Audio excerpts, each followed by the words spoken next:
8. From somewhere at the bottom of a passage the smell of roasting coffee, real coffee, not Victory coffee, came floating out into the street. Winston paused involuntarily. For perhaps 2 seconds he was back in the half-forgotten world of his childhood. Then a door banged, seeming to cut off the smell as abruptly as though it had been a sound. He had walked several kilometers over pavements, and his varicose ulcer was throbbing.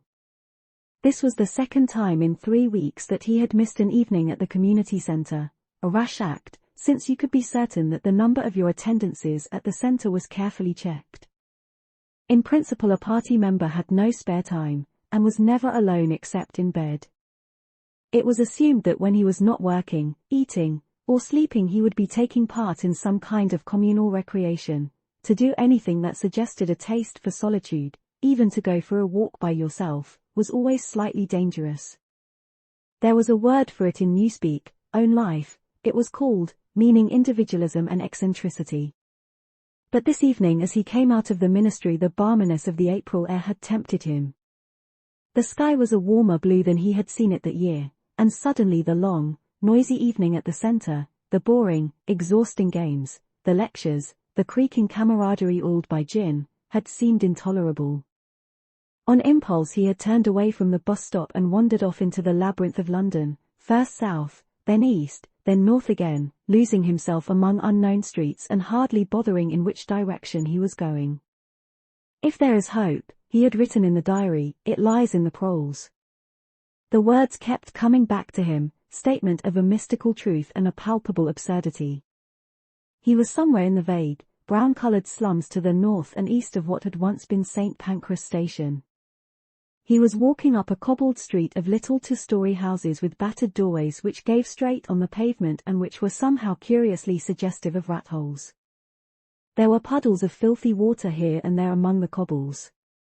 In and out of the dark doorways, and down narrow alleyways that branched off on either side, people swarmed in astonishing numbers, girls in full bloom, with crudely lipsticked mouths, and youths who chased the girls, and swollen waddling women who showed you what the girls would be like in 10 years' time, and old bent creatures shuffling along on splayed feet, and ragged barefooted children who played in the puddles and then scattered at angry yells from their mothers. Perhaps a quarter of the windows in the street were broken and boarded up. Most of the people paid no attention to Winston, a few eyed him with a sort of guarded curiosity. 2 monstrous women with brick-red forearms folded across celery aprons were talking outside a doorway. Winston caught scraps of conversation as he approached. "Yes," I says to her, "that's all very well," I says. "But if you'd have been in my place you'd have done the same as what I done." "It's easy to criticize," I says, "but you ain't got the same problems as what I got." "Ah," said the other, "that's just it. That's just where it is." The strident voices stopped abruptly. The women studied him in hostile silence as he went past. But it was not hostility, exactly, merely a kind of wariness, a momentary stiffening, as at the passing of some unfamiliar animal. The blue overalls of the party could not be a common sight in a street like this. Indeed, it was unwise to be seen in such places, unless you had definite business there. The patrols might stop you if you happened to run into them. "May I see your papers, comrade? What are you doing here? What time did you leave work? Is this your usual way home?" And so on and so forth. Not that there was any rule against walking home by an unusual route, but it was enough to draw attention to you if the thought police heard about it. Suddenly the whole street was in commotion. There were yells of warning from all sides. People were shooting into the doorways like rabbits. A young woman leapt out of a doorway a little ahead of Winston, grabbed up a tiny child playing in a puddle, whipped her apron round it, and leapt back again, all in one movement. At the same instant a man in a concertina-like black suit, who had emerged from a side alley, ran towards Winston, pointing excitedly to the sky. "Steamer," he yelled. "Look out, governor! Bound overhead! Lay down quick!" Steamer was a nickname which, for some reason, the proles applied to rocket bombs. Winston promptly flung himself on his face. The proles were nearly always right when they gave you a warning of this kind. They seemed to possess some kind of instinct which told them several seconds in advance when a rocket was coming, although the rocket supposedly traveled faster than sound.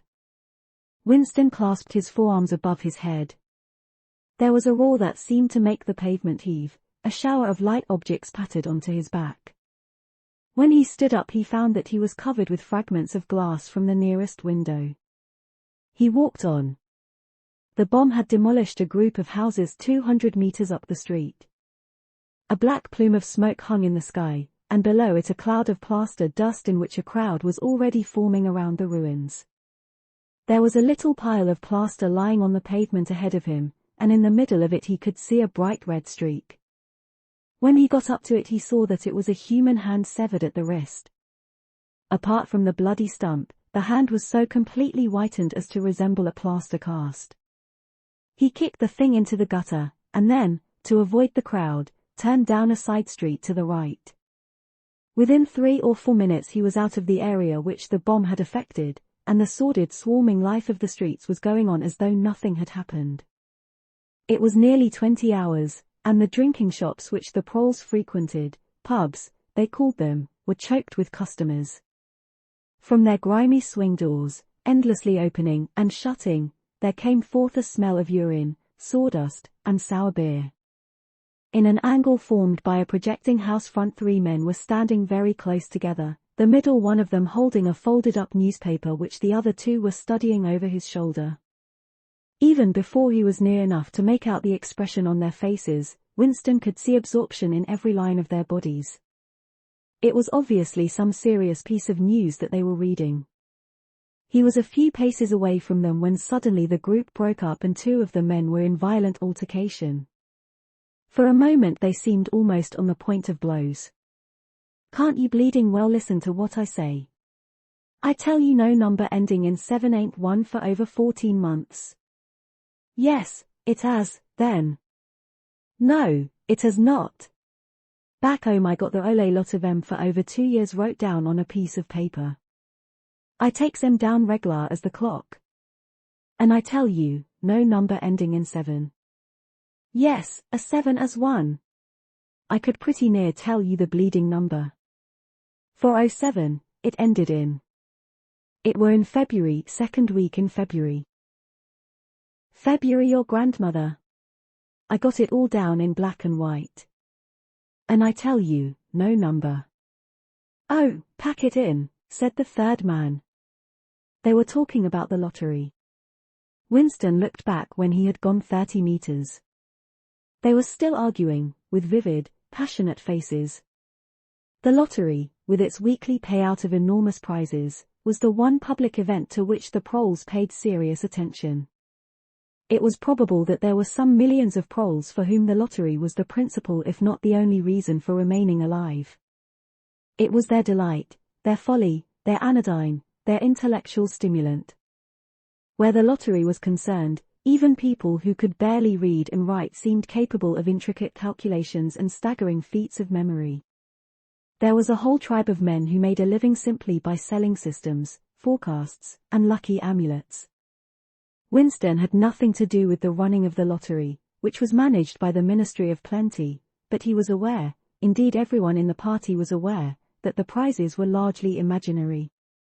Only small sums were actually paid out, the winners of the big prizes being non-existent persons. In the absence of any real intercommunication between one part of Oceania and another, this was not difficult to arrange. But if there was hope, it lay in the proles. You had to cling on to that. When you put it in words it sounded reasonable, it was when you looked at the human beings passing you on the pavement that it became an act of faith. The street into which he had turned ran downhill. He had a feeling that he had been in this neighborhood before, and that there was a main thoroughfare not far away. From somewhere ahead there came a din of shouting voices. The street took a sharp turn and then ended in a flight of steps which led down into a sunken alley where a few storekeepers were selling tired-looking vegetables. At this moment Winston remembered where he was. The alley led out into the main street, and down the next turning, not 5 minutes away, was the junk shop where he had bought the blank book which was now his diary. And in a small stationer's shop not far away he had bought his penholder and his bottle of ink. He paused for a moment at the top of the steps. On the opposite side of the alley there was a dingy little pub whose windows appeared to be frosted over but in reality were merely coated with dust. A very old man, bent but active, with white moustaches that bristled forward like those of a prawn, pushed open the swing door and went in. As Winston stood watching, it occurred to him that the old man, who must be 80 at the least, had already been middle-aged when the revolution happened. He and a few others like him were the last links that now existed with the vanished world of capitalism. In the party itself there were not many people left whose ideas had been formed before the revolution. The older generation had mostly been wiped out in the great purges of the 50s and 60s, and the few who survived had long ago been terrified into complete intellectual surrender. If there was anyone still alive who could give you a truthful account of conditions in the early part of the century, it could only be a prole.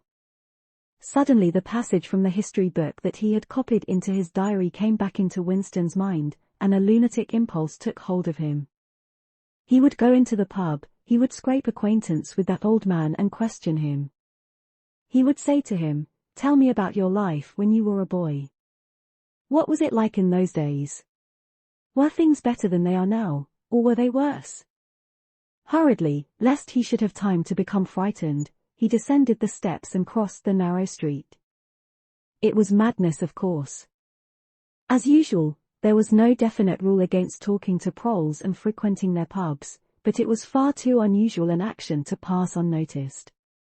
If the patrols appeared he might plead an attack of faintness, but it was not likely that they would believe him. He pushed open the door, and a hideous cheesy smell of sour beer hit him in the face.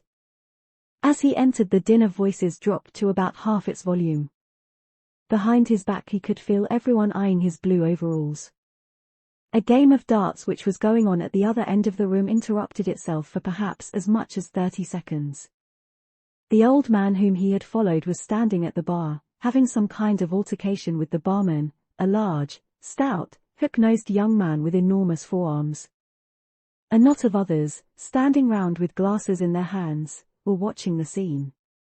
"I asked you civil enough, didn't I?" said the old man, straightening his shoulders pugnaciously. "You telling me you ain't got a pint mug in the ole bleeding boozer?" "And what in hell's name is a pint?" said the barman, leaning forward with the tips of his fingers on the counter. "Ark at him. Calls herself a barman and don't know what a pint is. Why, a pint's the half of a quart, and there's 4 quarts to the gallon. Are they to teach you the A, B, C next?" "Never heard of 'em," said the barman shortly. "Litre and half litre, that's all we serve. There's the glasses on the shelf in front of you." "I likes a pint," persisted the old man. "You could a drawed me off a pint easy enough. We didn't harvey these bleeding litres when I was a young man." "When you were a young man we were all living in the treetops," said the barman, with a glance at the other customers. There was a shout of laughter, and the uneasiness caused by Winston's entry seemed to disappear. The old man's white stubbled face had flushed pink.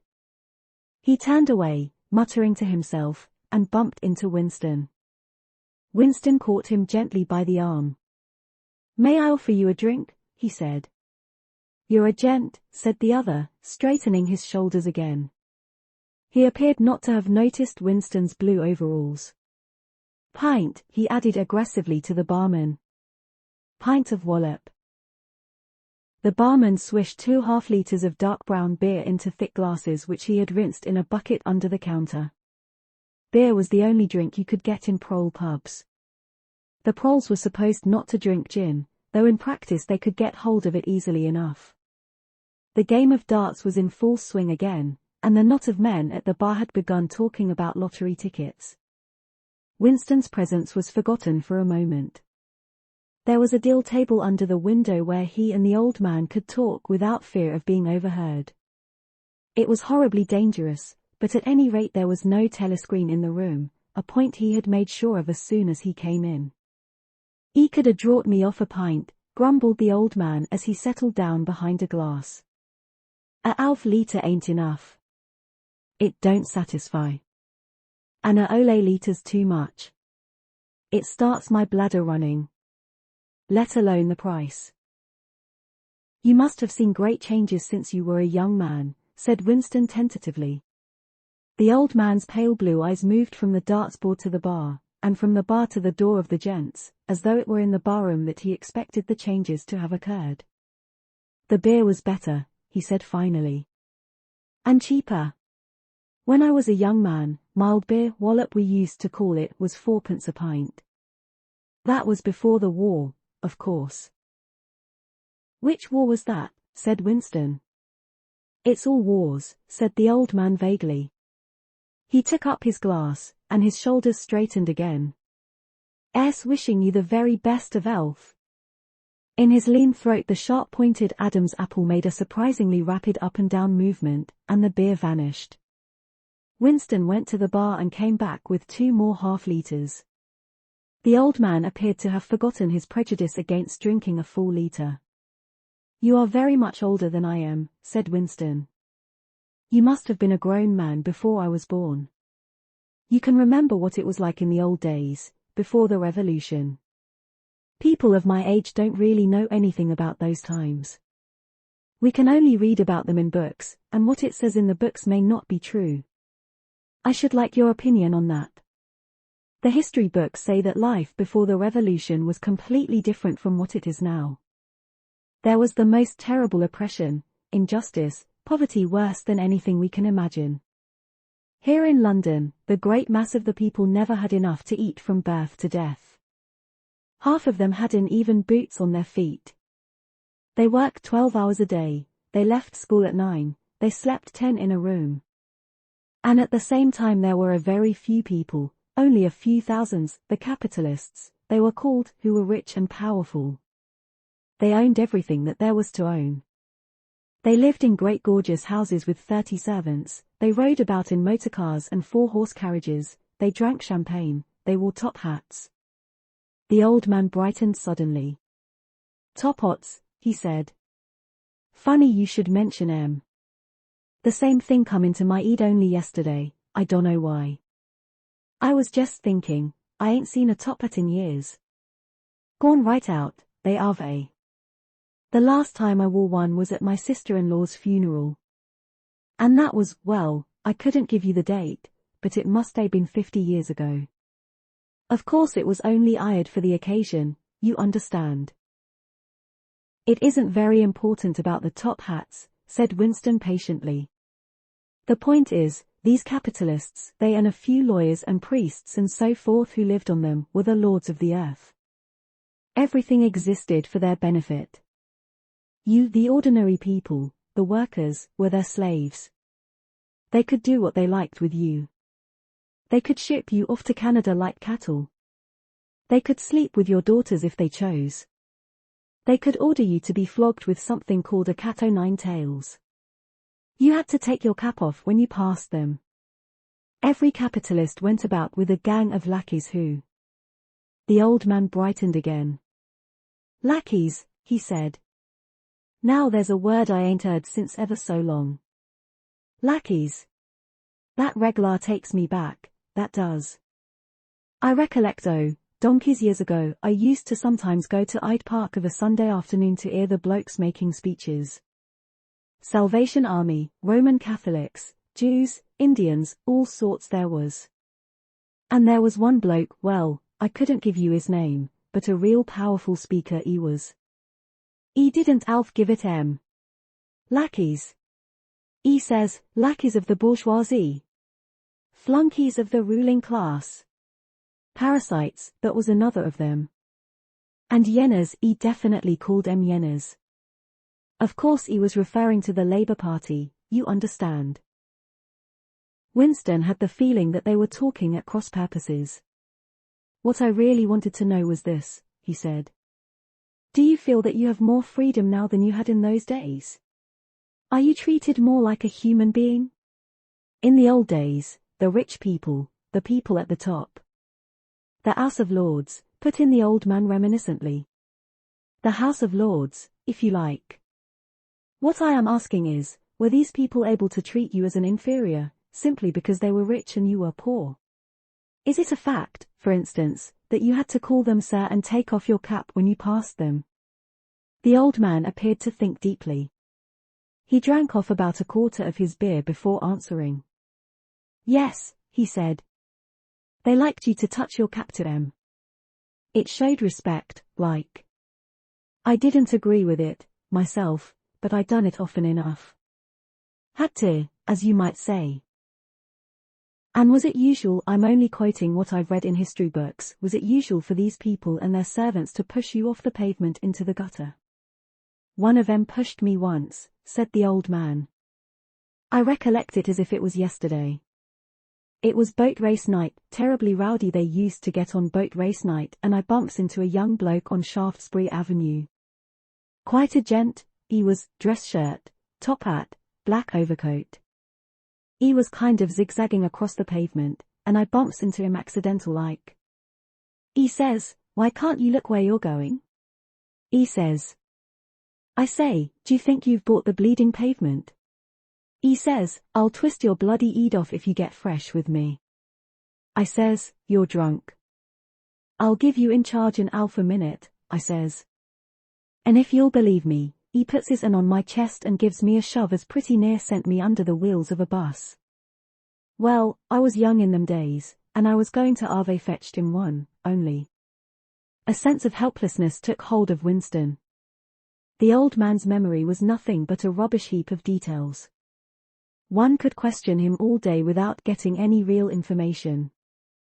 The party histories might still be true, after a fashion, they might even be completely true. He made a last attempt. Perhaps I have not made myself clear, he said. What I'm trying to say is this. You have been alive a very long time, you lived half your life before the revolution. In 1925, for instance, you were already grown up. Would you say from what you can remember, that life in 1925 was better than it is now, or worse? If you could choose, would you prefer to live then or now? The old man looked meditatively at the darts board. He finished up his beer, more slowly than before. When he spoke it was with a tolerant philosophical air, as though the beer had mellowed him. I know what you expect me to say, he said. You expect me to say as I'd sooner be young again. Most people'd say they'd sooner be young, if you asked them. You got your health and strength when you're young. When you get to my time of life you ain't never well. I suffer something wicked from my feet, and my bladder's just terrible. 6 and 7 times a night it has me out of bed. On the other hand, there's great advantages in being a old man. You ain't got the same worries. No truck with women, and that's a great thing. I ain't had a woman for near on 30 year, if you'd credit it. Nor wanted to, what's more. Winston sat back against the windowsill. It was no use going on.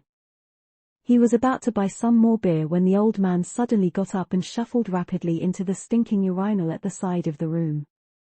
The extra half-liter was already working on him. Winston sat for a minute or two gazing at his empty glass, and hardly noticed when his feet carried him out into the street again. Within 20 years at the most, he reflected, the huge and simple question, was life better before the revolution than it is now, would have ceased once and for all to be answerable. But in effect it was unanswerable even now, since the few scattered survivors from the ancient world were incapable of comparing one age with another. They remembered a million useless things, a quarrel with a workmate, a hunt for a lost bicycle pump, the expression on a long-dead sister's face, the swirls of dust on a windy morning 70 years ago, but all the relevant facts were outside the range of their vision. They were like the ant, which can see small objects but not large ones. And when memory failed and written records were falsified, when that happened, the claim of the party to have improved the conditions of human life had got to be accepted, because there did not exist, and never again could exist, any standard against which it could be tested. At this moment his train of thought stopped abruptly. He halted and looked up. He was in a narrow street, with a few dark little shops, interspersed among dwelling houses. Immediately above his head there hung 3 discolored metal balls which looked as if they had once been gilded. He seemed to know the place. Of course. He was standing outside the junk shop where he had bought the diary. A twinge of fear went through him.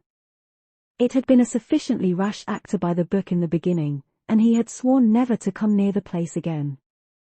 And yet the instant that he allowed his thoughts to wander, his feet had brought him back here of their own accord. It was precisely against suicidal impulses of this kind that he had hoped to guard himself by opening the diary. At the same time he noticed that although it was nearly 21 hours the shop was still open. With the feeling that he would be less conspicuous inside than hanging about on the pavement, he stepped through the doorway. If questioned, he could plausibly say that he was trying to buy razor blades. The proprietor had just lighted a hanging oil lamp which gave off an unclean but friendly smell. He was a man of perhaps 60, frail and bowed, with a long, benevolent nose, and mild eyes distorted by thick spectacles. His hair was almost white, but his eyebrows were bushy and still black. His spectacles, his gentle, fussy movements, and the fact that he was wearing an aged jacket of black velvet, gave him a vague air of intellectuality, as though he had been some kind of literary man, or perhaps a musician. His voice was soft, as though faded, and his accent less debased than that of the majority of proles. "I recognized you on the pavement," he said immediately. "You're the gentleman that bought the young lady's keepsake album. That was a beautiful bit of paper, that was. Cream laid, it used to be called. There's been no paper like that made for, I dare say 50 years. He peered at Winston over the top of his spectacles. "Is there anything special I can do for you? Or did you just want to look round?" "I was passing," said Winston vaguely. "I just looked in. I don't want anything in particular."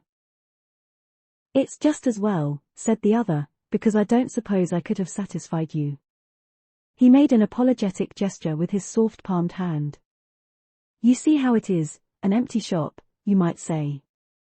Between you and me, the antique trade's just about finished. No demand any longer, and no stock either. Furniture, china, glass, it's all been broken up by degrees.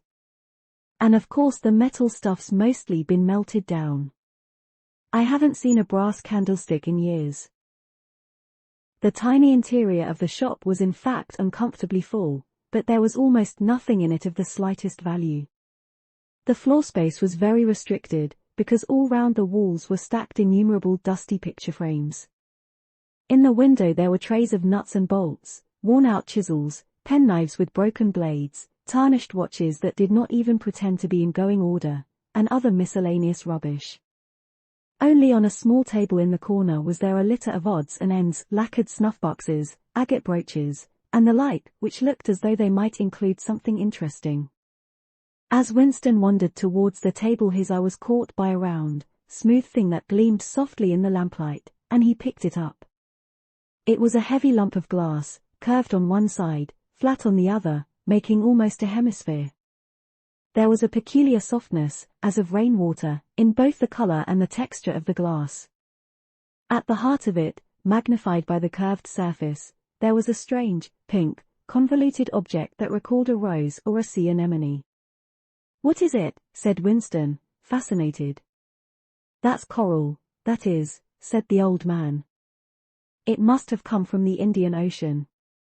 They used to kind of embed it in the glass. That wasn't made less than 100 years ago. More, by the look of it."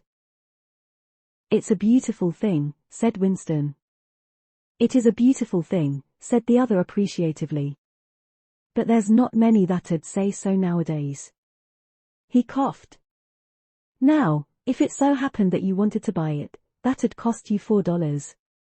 I can remember when a thing like that would have fetched £8, and £8 was, well, I can't work it out, but it was a lot of money. But who cares about genuine antiques nowadays, even the few that's left?" Winston immediately paid over the $4 and slid the coveted thing into his pocket. What appealed to him about it was not so much its beauty as the air it seemed to possess of belonging to an age quite different from the present one. The soft, rain-watery glass was not like any glass that he had ever seen. The thing was doubly attractive because of its apparent uselessness, though he could guess that it must once have been intended as a paperweight. It was very heavy in his pocket, but fortunately it did not make much of a bulge. It was a queer thing, even a compromising thing, for a party member to have in his possession. Anything old, and for that matter anything beautiful, was always vaguely suspect. The old man had grown noticeably more cheerful after receiving the $4. Winston realized that he would have accepted 3 or even 2. "There's another room upstairs that you might care to take a look at," he said. "There's not much in it. Just a few pieces. We'll do with a light if we're going upstairs."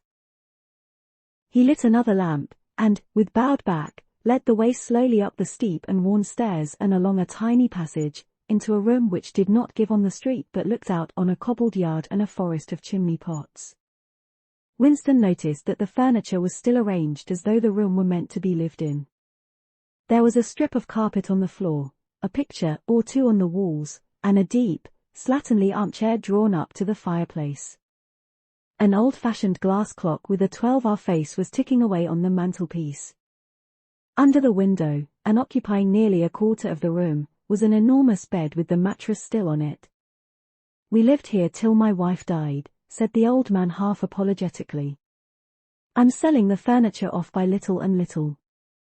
Now that's a beautiful mahogany bed, or at least it would be if you could get the bugs out of it. But I dare say you'd find it a little bit cumbersome." He was holding the lamp high up, so as to illuminate the whole room, and in the warm dim light the place looked curiously inviting. The thought flitted through Winston's mind that it would probably be quite easy to rent the room for a few dollars a week, if he dared to take the risk. It was a wild, impossible notion, to be abandoned as soon as thought of, but the room had awakened in him a sort of nostalgia, a sort of ancestral memory. It seemed to him that he knew exactly what it felt like to sit in a room like this, in an armchair beside an open fire with your feet in the fender and a kettle on the hob, utterly alone, utterly secure, with nobody watching you, no voice pursuing you, no sound except the singing of the kettle and the friendly ticking of the clock. "There's no telescreen," he could not help murmuring. "Ah," said the old man, "I never had one of those things. Too expensive. And I never seemed to feel the need of it, somehow. Now that's a nice gate-leg table in the corner there. Though of course you'd have to put new hinges on it if you wanted to use the flaps." There was a small bookcase in the other corner, and Winston had already gravitated towards it. It contained nothing but rubbish. The hunting down and destruction of books had been done with the same thoroughness in the prole quarters as everywhere else. It was very unlikely that there existed anywhere in Oceania a copy of a book printed earlier than 1960. The old man, still carrying the lamp, was standing in front of a picture in a rosewood frame which hung on the other side of the fireplace, opposite the bed. "Now, if you happen to be interested in old prints at all," he began delicately. Winston came across to examine the picture. It was a steel engraving of an oval building with rectangular windows, and a small tower in front. There was a railing running round the building, and at the rear end there was what appeared to be a statue. Winston gazed at it for some moments. It seemed vaguely familiar, though he did not remember the statue. "The frame's fixed to the wall," said the old man, "but I could unscrew it for you, I dare say." "I know that building," said Winston finally. "It's a ruin now. It's in the middle of the street outside the Palace of Justice." "That's right. Outside the law courts. It was bombed in, many years ago. It was a church at one time, Street. Clement Danes, its name was." He smiled apologetically, as though conscious of saying something slightly ridiculous, and added, "Oranges and lemons, say the bells of Street." "Clements? What's that?" said Winston. "Oh, oranges and lemons, say the bells of Street. Clements. That was a rhyme we had when I was a little boy. How it goes on I don't remember, but I do know it ended up, here comes a candle to light you to bed, here comes a chopper to chop off your head." It was a kind of a dance. They held out their arms for you to pass under, and when they came to here comes a chopper to chop off your head they brought their arms down and caught you. It was just names of churches. All the London churches were in it, all the principal ones, that is. Winston wondered vaguely to what century the church belonged. It was always difficult to determine the age of a London building. Anything large and impressive, if it was reasonably new in appearance, was automatically claimed as having been built since the Revolution, while anything that was obviously of earlier date was ascribed to some dim period called the Middle Ages. The centuries of capitalism were held to have produced nothing of any value. One could not learn history from architecture any more than one could learn it from books. Statues, inscriptions, memorial stones, the names of streets, anything that might throw light upon the past had been systematically altered. I never knew it had been a church, he said. There's a lot of them left, really, said the old man, though they've been put to other uses. Now, how did that rhyme go? I've got it. Oranges and lemons, say the bells of street. Clements. You owe me 3 farthings, say the bells of street. Martins. There, now, that's as far as I can get. A farthing, that was a small copper coin, looked something like a cent. Where was street? Martins, said Winston. Street. Martins? That's still standing. It's in Victory Square, alongside the picture gallery. A building with a kind of a triangular porch and pillars in front, and a big flight of steps. Winston knew the place well. It was a museum used for propaganda displays of various kinds, scale models of rocket bombs and floating fortresses, waxwork tableaus illustrating enemy atrocities, and the like. Street. Martins in the Fields it used to be called, supplemented the old man, though I don't recollect any fields anywhere in those parts. Winston did not buy the picture. It would have been an even more incongruous possession than the glass paperweight, and impossible to carry home, unless it were taken out of its frame. But he lingered for some minutes more, talking to the old man, whose name, he discovered, was not Weeks, as one might have gathered from the inscription over the shop front, but Charrington. Mr. Charrington, it seemed, was a widower aged 63 and had inhabited this shop for 30 years. Throughout that time he had been intending to alter the name over the window, but had never quite got to the point of doing it. All the while that they were talking the half-remembered rhyme kept running through Winston's head. Oranges and lemons, say the bells of street. Clements, you owe me 3 farthings, say the bells of street. Martins. It was curious, but when you said it to yourself you had the illusion of actually hearing bells, the bells of a lost London that still existed somewhere or other, disguised and forgotten. From one ghostly steeple after another he seemed to hear them pealing forth. Yet so far as he could remember he had never in real life heard church bells ringing. He got away from Mr. Charrington and went down the stairs alone, so as not to let the old man see him reconnoitering the street before stepping out of the door. He had already made up his mind that after a suitable interval, a month, say, he would take the risk of visiting the shop again. It was perhaps not more dangerous than shirking an evening at the centre. The serious piece of folly had been to come back here in the first place, after buying the diary and without knowing whether the proprietor of the shop could be trusted. However, yes, he thought again, he would come back. He would buy further scraps of beautiful rubbish. He would buy the engraving of Street Clements Danes, take it out of its frame, and carry it home concealed under the jacket of his overalls. He would drag the rest of that poem out of Mr. Charrington's memory. Even the lunatic project of renting the room upstairs flashed momentarily through his mind again. For perhaps 5 seconds exultation made him careless, and he stepped out onto the pavement without so much as a preliminary glance through the window. He had even started humming to an improvised tune. Oranges and lemons, say the bells of Street Clements. You owe me 3 farthings, say the. Suddenly his heart seemed to turn to ice and his bowels to water. A figure in blue overalls was coming down the pavement, not 10 meters away. It was the girl from the fiction department, the girl with dark hair. The light was failing, but there was no difficulty in recognizing her. She looked him straight in the face, then walked quickly on as though she had not seen him. For a few seconds Winston was too paralyzed to move. Then he turned to the right and walked heavily away, not noticing for the moment that he was going in the wrong direction. At any rate, one question was settled. There was no doubting any longer that the girl was spying on him.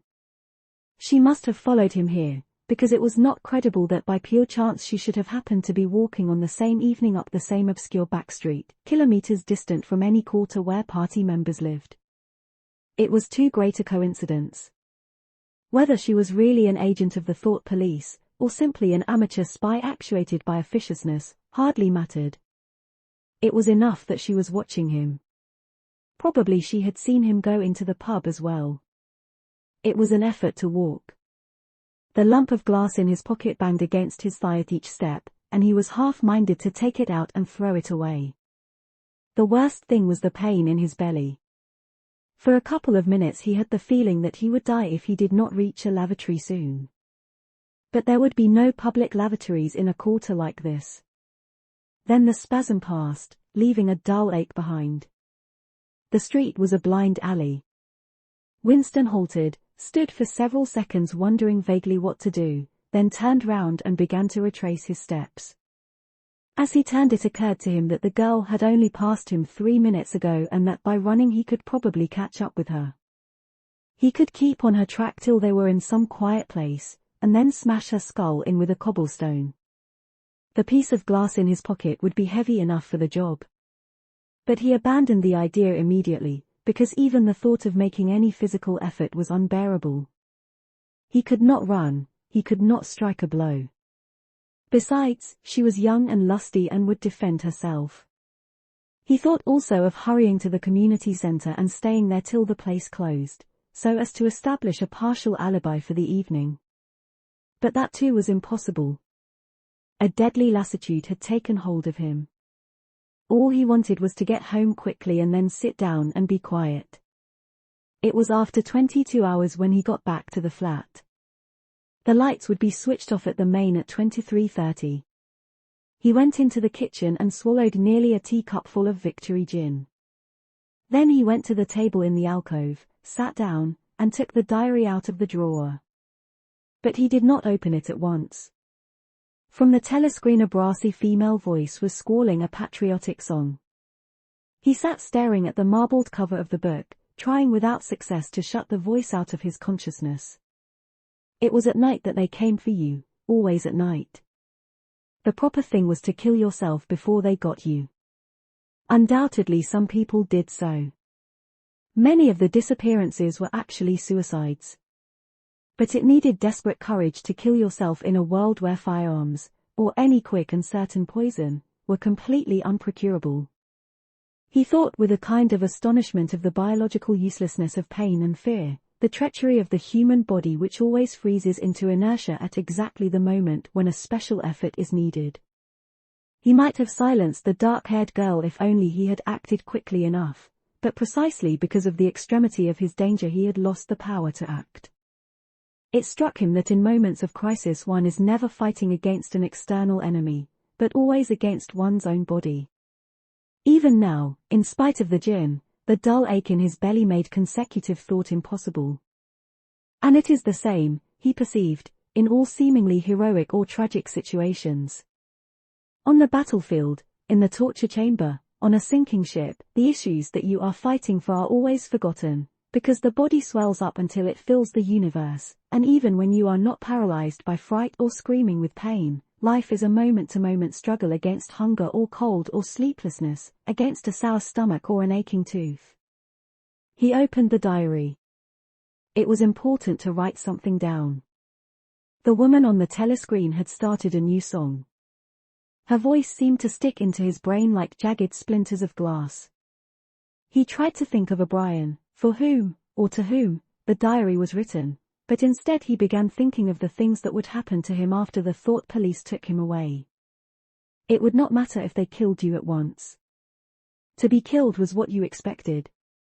But before death, nobody spoke of such things, yet everybody knew of them.